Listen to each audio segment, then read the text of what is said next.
खान साहब को सपोर्ट करने का नुकसानात तो हम ने कई देखे, इमरान भाई को भी हुए, आपको भी हुए, फ़ायदे क्या क्या हुए? देखिए, फ़ायदे नुकसान की बात नहीं होती। लोग अक्सर सोशल मीडिया पे तनकीद ये करते हैं, ये जो सवालात नवाज शरीफ या शहबाज शरीफ से पूछ सकते हैं वो सवालात इमरान खान से क्यों नहीं पूछते? मसलन क्या सवाल इमरान खान से पूछना चाहिए? बहुत से नजरियाती जो पीटीआई के सपोर्टर्स थे वो ये कहते हैं कि अगर आपका प्राइम मिनिस्टर ये कह रहा है कि प्राइम मिनिस्टर होते हुए मेरे पास इख्तियारात नहीं थे और मुझे दोबारा कह रहा है कि वोट दो, प्राइम मिनिस्टर बनाओ, इस तरह हमारे वोट का उन्होंने बहुत अच्छा किया। उन्होंने आपसे पूछ लिया, आप उन्हें गाइड करेंगे, उन्हें एजुकेट करेंगे और आप उन्हें कायल कर लेंगे कि ऐसे शख्स को वोट नहीं देना चाहिए, वो नहीं देंगे। कहते हैं हम इदारे के हाथों इस्तेमाल हुए और फिर इदारे ने मैं ठुड्डा मार के बाहर निकाल दिया। इस वक्त इमरान खान साहब और एक रवायती सियासतदान में क्या फ़र्क रह गया? वो गलती करता है और उसके बाद कहता है मैंने ये गलती की। ये बड़ी बात है, वो गलती मान लेते हैं।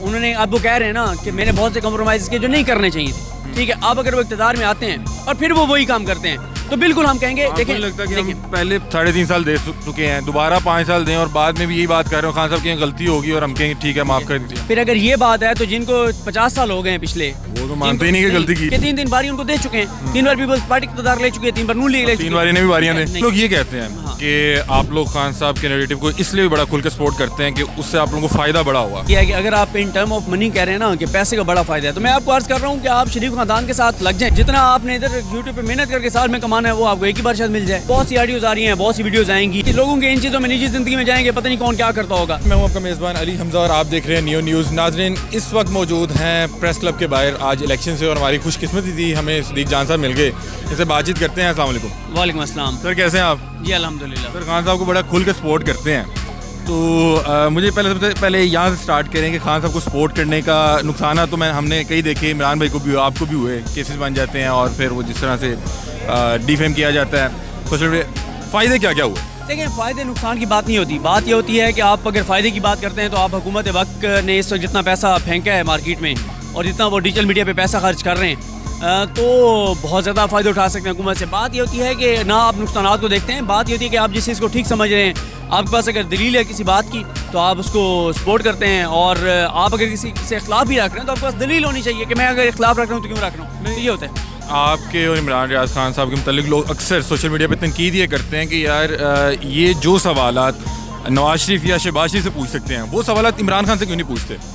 मसलन क्या सवाल इमरान खान से पूछना चाहिए? जो जितनी हमारी इमरान खान साहब के साथ गुफ्तगू है, कभी बताएं ना कि उसमें अभी शहबाज शरीफ साहब के साथ अभी जो मुलाकात हुई थी सहाफ़ियों की, ठीक है, वहाँ जो सहाफ़ियों ने जिस तरह से सवाल किए कि पूरी कौम की तरफ से हम जो आप मशकूर हैं और आपके सम्मानद हैं। मेरा सवाल कट गया था, ठीक है, वहाँ में तो मेरा सवाल काट दिया। तो जिस तरह के सवालात वो कर रहे थे वैसा सवाल हमारा कोई तो दिखाते कि हमने इमरान खान से किया हो। बात ये होती है कि आपका एक होता है कि आप रिपोर्टिंग कर रहे होते हैं, उसमें आप फैक्ट्स अपने बड़े क्लियर रखते हैं। जब आप रिपोर्ट कर रहे होते हैं, जब आप एनालिसिस कर रहे होते हैं तो आपने ठीक को ठीक कहना है, गलत को गलत कहना है। जिसको आप ठीक समझ रहे हैं उसको आपने ठीक कहना है, जिसको आपने गलत समझते हैं गलत कहना है। हाँ, जो लोग ये कहते हैं कि आप लोग खान साहब के नैरेटिव को इसलिए भी बड़ा खुल के सपोर्ट करते हैं कि उससे आप लोगों को फ़ायदा बड़ा हुआ। आप यूट्यूब पे जैसे कि पीटीआई की फ़ैन फॉलोइंग ज़्यादा है, इमरान रियाज खान साहब जिस तरह से यूट्यूब पे पीटीआई को सपोर्ट करते हैं तो वो लोग ओन भी करते हैं। अच्छा, इसमें देखें बात ये होती है कि अगर आप इन टर्म ऑफ मनी कह रहे हैं ना कि पैसे का बड़ा फ़ायदा है, तो मैं आपको अर्ज़ कर रहा हूँ कि आप शरीफ खानदान के साथ लग जाएँ। अच्छा, आप उनके साथ लग जाएँ तो वो जितना आपने इधर यूट्यूब पे मेहनत करके साल में कमाना है वो आपको एक ही बार शायद मिल जाए। हुकूमत अभी देखें, ये जब ये हुकूमत आई है तो हमें ये कहा गया कि आप इस थोड़ा सा आगे आ जाए, हमें ये कहा गया कि आप जो है जब ये सारा मामला हो रहा था हुकूमत का कि जी आप हुकूमत से मामला ठीक कर लें, और ये भी कहा गया कि आपको ऑन मेरिट ऐड मिलेगा, आपको वो नहीं किया। अच्छा सदीक भाई, आपके एक्सपीरियंस से फ़ायदा उठाते हुए आप सबसे पहले मुझे ये बताएं कि एक रवायती सियासतदान और इमरान खान में इस वक्त क्या फ़र्क रह गया? ये कहते हैं हम इदारे के हाथों इस्तेमाल हुए, ठीक है, और हमें नहीं पता लग सका और फिर इदारे ने हमें ठुड्डा मार के बाहर निकाल दिया, और यही पिछली गवर्नमेंट के साथ भी हुआ और ये हम देखते आ रहे हैं पिछले 70 साल से यही मामला चलते आ रहे हैं। इस वक्त इमरान खान साहब और एक रवायती सियासतदान में क्या फ़र्क रह गया? क्योंकि इमरान खान साहब खुद को रवायती सियासतदान कंसीडर ही नहीं करते। इमरान खान ने 10 चीज़ें ऐसी की होंगी जो गैर रवायती सियासतदान करता है, जो रवायती सियासतदान नहीं करता। इस वक्त भी देखें आप क्या सूरत हाल है, इस वक्त हमला हो गया, बयानिए बनाए गए, ऑडियोज वीडियोज सारे कुछ पहले भी होते रहे सियासतदान। नहीं, बात यह है कि जिनके ऊपर उस हमले के बाद आप मुझे बताएं ना कि एक होता है कि एक बंदा होता है वो गलती करता है और उसके बाद कहता है मैंने ये गलती किया, और अगर वो उससे नहीं सीखता तो आप उसको फिर कहेंगे कि यार ये तो खान की बड़ी बात है, वो गलती मान लेते हैं। उन्होंने अब वो कह रहे हैं ना कि मैंने बहुत सारी जगहों पे मैंने बहुत से कॉम्प्रोमाइज़ किए जो नहीं करने चाहिए थे, ठीक है। अब अगर वो इक़्तिदार में आते हैं और फिर वो वही काम करते हैं तो बिल्कुल हम कहेंगे देखिए लगता है कि हम पहले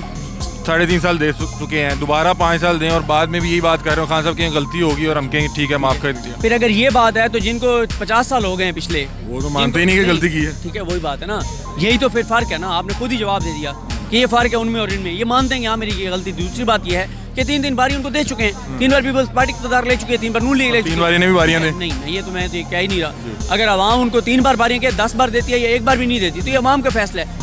ہم تو یہ کہتے ہیں کہ اس وقت صاف شفاف انتخابات ہو جانے چاہیے, ٹھیک ہے, اور اس کی وجہ یہ نہیں ہے کہ کوئی عمران خان. بات یہ ہے کہ اس وقت دیکھیں ایک غیر یقینی کی صورتحال ہے, عدم استحکام ہے, انویسٹر انویسٹ نہیں کر رہا, لوگوں کے حالات آپ کے سامنے ہیں, مہنگائی کی صورتحال آپ کے سامنے ہے, اور یہ غیر یقینی کی صورتحال جب تک ہے تو اس تک معیشت کے یہی حالات رہیں گے. اچھا, خان صاحب نے کہا کہ ہم ان پہ بڑا اندھا اعتماد کرتے تھے, ٹھیک ہے, اور پھر خان صاحب نے یہ بھی کہا کہ میری 2 بڑی غلطیاں تھیں جس کا انہوں نے ذکر کیا کہ ایک جو ہے توسیع دینا, اور ایک انہوں نے کہا کہ وہ چیف الیکشن کمیشن کو لگانا. ایک تو خان صاحب اپنی غلطیاں مان رہے ہیں, اور دوسرا وہ یہ کہتے ہیں کہ پرائم منسٹر ہوتے ہوئے میرے پاس اختیارات نہیں تھے. ایک ایسا شخص جس کے پاس پرائم منسٹر ہوتے ہوئے بھی اختیارات نہیں تھے, اس کو دوبارہ ووٹ دینا چاہیے. وہ کس طرح میرے ووٹ کا مستحق ہے؟ دیکھیں آپ نے بڑی اچھی ایک بات کی ہے, بالکل آپ کی بات دیکھیں نا لوگوں نے سنی ہوگی, جو لوگ قائل ہو جائیں گے آپ کی اس بات سے. نہیں, میں اس لیے پوچھ رہا ہوں کہ لوگ ہم سے پوچھتے ہیں, بہت سے نظریاتی جو پی ٹی آئی کے سپورٹرز تھے وہ یہ کہتے ہیں کہ اگر آپ کا پرائم منسٹر یہ کہہ رہا ہے کہ پرائم منسٹر ہوتے ہوئے میرے پاس اختیارات نہیں تھے اور مجھے دوبارہ کہہ رہا ہے کہ ووٹ دو, پرائم منسٹر بناؤ, تو وہ کس طرح ہمارے ووٹ کا مستحق؟ انہوں نے بہت اچھا کیا, انہوں نے آپ سے پوچھ لیا, آپ انہیں گائیڈ کریں گے, آپ انہیں ایجوکیٹ, اس لیے میں آپ سے آپ انہیں ایجوکیٹ کریں گے اور آپ انہیں قائل کر لیں گے کہ ایسے شخص کو ووٹ نہیں دینا چاہیے. وہ نہیں دیں گے, اچھی بات ہے. دیکھیں بات یہ ہے کہ جن لوگوں کو آپ قائل کر لیں گے وہ نہیں دیں گے, جو قائل نہیں ہوں گے وہ دوبارہ دے دیں گے. بات یہ ہے کہ عوام جس کو ووٹ دیتی ہے اس کو آنے دیں, ٹھیک ہے. اور اگلی بات, جو بات آپ کہہ رہے ہیں نا کہ عمران خان کہہ رہے ہیں وہ بے اختیار تھے, وہ صرف ایک معاملے میں بے اختیار تھے. وہ کہتے ہیں کہ میں بے اختیار تھا احتساب کے معاملے میں, نیب جو ہے وہ جنرل باجوہ کے انڈر تھی. باقی تو دیکھیں جہاں جہاں انہوں نے اسٹینڈ لینا تھا, اسٹیبلشمنٹ چاہتی تھی کہ انڈیا کے ساتھ تعلقات نارملائز ہوں. 5 اگست کے بعد بھی عمران خان کہتے تھے جب تک 5 اگست کی چیزیں واپس نہیں ہوں گی میں نے نہیں کرنا. تو انہوں نے اپنے اختیارات استعمال کیے ہیں, بہت ساری جگہوں پہ کیے ہیں. وہ صرف ایک معاملے میں کہتے ہیں کہ ان کا اختیار نہیں تھا اور وہ احتساب کا معاملہ تھا. جو چیز ان کے گل پڑی, جو چیز الٹ چلے گی, انہوں نے کہا یہ میں نے نہیں کیا تھا.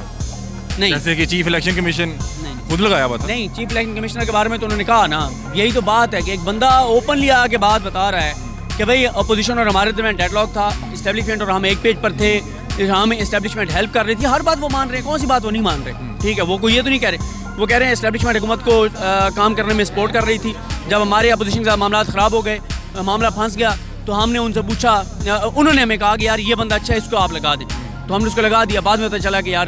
اچھا صدیق بھائی آپ نے ٹائم دیا, بہت شکریہ. بس لاسٹ ایک سوال کرنا چاہ رہا ہوں. ابھی جو پنجاب کی صورتحال ہے, آپ کو لگ رہا ہے کہ جو چودھری برادران ہیں یہ دونوں طرف گیم کر رہے ہیں؟ کیونکہ بہت سے جو پی ڈی ایم اراکین ہیں نا وہ بڑے کانفیڈنٹ تھے, اور جس دن گورنر نے اعتماد کا ووٹ لینے کے لیے کہا میں اسمبلی میں موجود تھا, اور بہت سے جو پی ڈی ایم کے اراکین تھے وہ بڑے کانفیڈنٹ تھے کہ ہو سکتا ہے کہ پرویز الہی صاحب پی ڈی ایم کے اتحادی وزیر اعلیٰ آ جائیں. میرے لیے یہ کوئی بعید نہیں ہوگا کہ چودھری پرویز الہی بالکل پی ٹی ایم کی طرف سے آ جائیں. میرے لیے کوئی بعید نہیں ہوگا کہ پی ٹی آئی کے 12 بندے غائب ہو جائیں, 14 بندے غائب ہو جائیں. میرے لیے کوئی بعید نہیں ہوگا کہ حمزہ شہباز وزیر اعلیٰ بن جائیں گے. میں تو اس سے آگے کی بات کر رہا ہوں. یہ چیزیں چھوٹی ہیں جو ملک کے اندر ہو رہا ہے. میں تو اس سے یہ کہہ رہا ہوں کہ کیا اس سے استحکام آ جائے گا, کیا لوگوں کو مسئلے حل ہو جائیں گے, معیشت ٹھیک ہو جائے گی. پھر دہشت گردی کے واقعات ہیں. اصل بات یہ ہے کہ اس غیر یقینی کی صورتحال میں آپ کا ملک نہیں چل رہا, معاشی طور پہ آپ کو نقصان ہو رہا ہے, اور نقصان اشرافیوں کو نہیں ہو رہا, پیسے والے بندوں کو نہیں ہو رہا, نقصان ہو رہا ہے اور عام بندے کو ہو رہا ہے. ان کے لیے ملک نہیں چل رہا. اور یہ جو آڈیوز اور ویڈیوز کا معاملہ ہے, پہلے تو مجھے یہ بتائیں کہ جو ابھی حالیہ ایک وہ غیر مناسب سی آڈیوز لیک ہوئی, بہت سے لوگ کہہ رہے ہیں کہ پی ٹی آئی کی طرف سے یہ نہیں کہا گیا کہ یہ فیک ہیں یا اس پہ کوئی ایکشن نہیں لیا گیا یا کورٹ نہیں جایا گیا. تو کیا یہ ویڈیوز ٹھیک ہیں یا فیک ہیں, یا کیا آپ کی کیا رائے ہے اس پر؟ دیکھیں بہت سی آڈیوز آ رہی ہیں, بہت سی ویڈیوز آئیں گی. اب دیکھیں بات یہ ہے کہ ایک تو کنسنسس ہے بہت سے لوگوں کے درمیان. مثال کے طور پہ آپ دیکھیں کہ جب یہ ابھی پرویز رشید صاحب کی ویڈیو آئی, آپ نے پی ٹی آئی کے کسی بھی نچلے لیول کے بھی لیڈر کی, ذمہ دار کی آپ نے ٹویٹ دیکھی ہے کہ انہوں نے ٹویٹ کیا؟ نہیں, اس طرح کی نہیں دیکھی. جو لوگ کر بھی رہے تھے منع کیا جا رہا تھا کہ نہ. ٹھیک ہے, یہ کنسنسس ہے کہ یار ان چیزوں میں نہیں پڑنا. باقی آپ کے لوگوں کے ان چیزوں میں نجی زندگی میں جائیں گے, پتہ نہیں کون کیا کرتا ہوگا. اصل بات آپ یہ دیکھیں کہ اس کا امپیکٹ کیا آ رہا ہے. ٹھیک ہے, اس کا امپیکٹ آپ دیکھ لیں. آپ کو نہیں لگتا کہ فیک ہے تو آپ کو جانا چاہیے F I A cyber crime میں جانا چاہیے کہ کس نے لیک کی, آپ کو کورٹ جانا چاہیے, آپ کو اس کی وہ کیا کہتے ہیں فرنزک کروانی چاہیے؟ आज़म स्वाति ने सुप्रीम कोर्ट में खड़े होकर कहा है कि मेरी ये वीडियो इन्होंने रिलीज़ किया है, फिर उसके ऊपर क्या हो गया? इमरान खान पे कातलाना हमला हो गया, उसके ऊपर क्या हुआ है? अरशद शरीफ शहीद हो गया, उसके ऊपर क्या हुआ है? मसला यह है कि यहाँ आप कोई भी चीज़ लेके आएंगे, होगा कुछ भी नहीं। अरशद शरीफ वाले मामला आपको लगता है कि उसका कोई ना कोई कातिल पकड़ा जाएगा या बस वो रवायती केसों की तरह दब गया? आपने बहरहाल इस्लामाबाद तो ये कहा था कि एक रवायती केस है और ना पहला केस है ना आखिरी केस। नहीं, कोई नहीं पकड़ा जाएगा। कॉन्फिडेंट आप? बिल्कुल। बहुत शुक्रिया जी। तो नाज़रीन, सदीक जान साहब हमारे साथ मौजूद थे और हम इनकी मौजूदगी और इनके एक्सपीरियंस का फ़ायदा उठाते हुए इनसे इंटरव्यू किया। अपनी राय से कमेंट सेक्शन में ज़रूर आगाह कीजिएगा। तब तक के लिए अपने मेज़बान अली हमजा को दीजिए इजाज़त। अल्लाह हाफ़िज़।